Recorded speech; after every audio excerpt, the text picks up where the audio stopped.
Ja, jeg tenkte jeg skulle vise dere litt sånn hvordan det ser ut her inne. Skrivebordet mitt.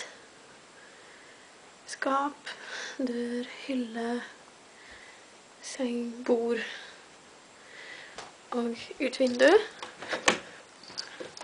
Skal vi se her.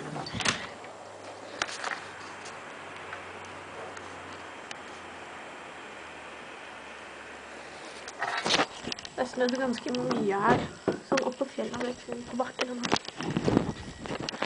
Skal vi se. Badet vårt. Dusj. Do. Hylle.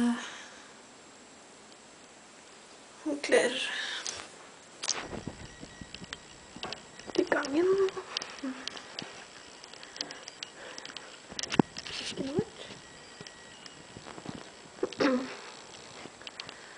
Det blir litt utsikt. Den superteknologiske TV-en.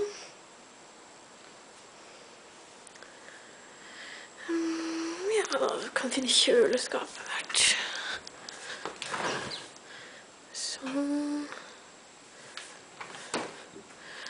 Skap.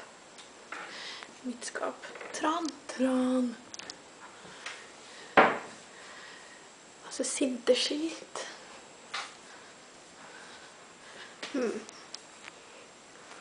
Opp etasjen. Gangen. Og så var det egentlig kanskje det. Ja. Går ut der. Ja.